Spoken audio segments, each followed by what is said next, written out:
In the midst of movement and chaos, keep stillness inside of you. There are no extra pieces in the universe.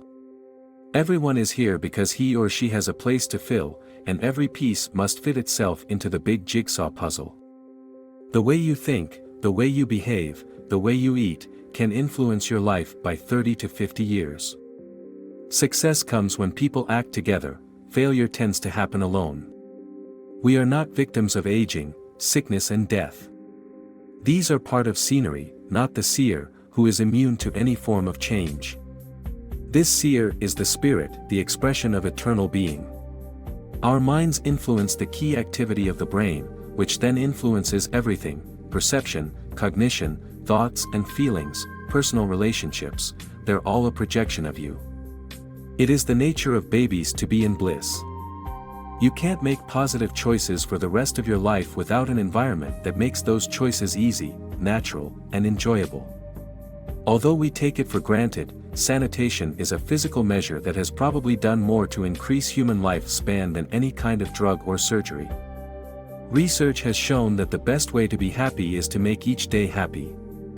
Nothing is more important than reconnecting with your bliss. Nothing is as rich. Nothing is more real.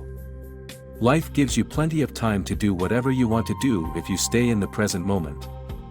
Meditation makes the entire nervous system go into a field of coherence. In a person's career, well, if you're process-oriented and not totally outcome-oriented, then you're more likely to be success. I often say, pursue excellence, ignore success. Success is a byproduct of excellence. To think is to practice brain chemistry. The highest levels of performance come to people who are centered, intuitive, creative, and reflective, people who know to see a problem as an opportunity.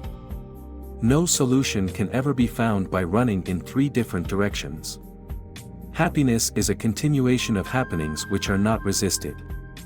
It takes a little bit of mindfulness and a little bit of attention to others to be a good listener, which helps cultivate emotional nurturing and engagement. Traditional Islam is a mixture of all obedience to Allah, and if that requires militancy, so be it.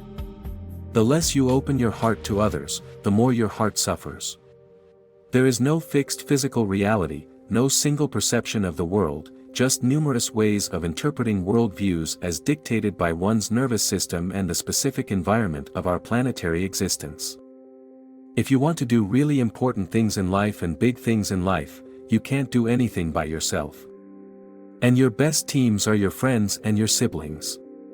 We have to really educate ourselves in a way about who we are, what our real identity is. Ultimately, spiritual awareness unfolds when you're flexible, when you're spontaneous, when you're detached, when you're easy on yourself and easy on others. I feel genius in great works of art. I have seen medical cures that science can't explain, some seemingly triggered by faith. The same is true of millions of other people. Our thinking and our behavior are always in anticipation of a response. It is therefore fear-based. What gets in our way is history and culture and religion and economic conditions. It is part of the hypnosis of our social conditioning.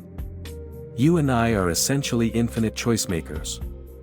In every moment of our existence, we are in that field of all possibilities where we have access to an infinity of choices. We must go beyond the constant clamor of ego, beyond the tools of logic and reason, to the still, calm place within us, the realm of the soul. If you and I are having a single thought of violence or hatred against anyone in the world at this moment, we are contributing to the wounding of the world. But the real secret to lifelong good health is actually the opposite: let your body take care of you. Self-awareness is value-free. It isn't scary. It doesn't imply that you will subject yourself to needless pain. The real key is to live in an environment where the mind feels free to choose the right thing instead of being compelled by habit and inertia to choose the wrong thing. Every person is a god in embryo. Its only desire is to be born. The physical world, including our bodies, is a response of the observer. We create our bodies as we create the experience of our world. We must revisit the idea that science is a methodology and not an ontology. The fear of death comes from limited awareness. I, of course, meditate for 2 hours every morning. It's part of my schedule. I wake up at 4 a.m. every day and I love it. I think we need the feminine qualities of leadership, which include attention to aesthetics and the environment, nurturing, affection, intuition, and the qualities that make people feel safe and cared for. We Americans sit at the head of the banquet table, as we have done for a century. Our standard of living is luxurious by any measure. In my definition of consciousness, consciousness is the same thing as life. What wisdom traditions also call spirit. Consciousness conceives, governs, constructs, and becomes the activity of the body.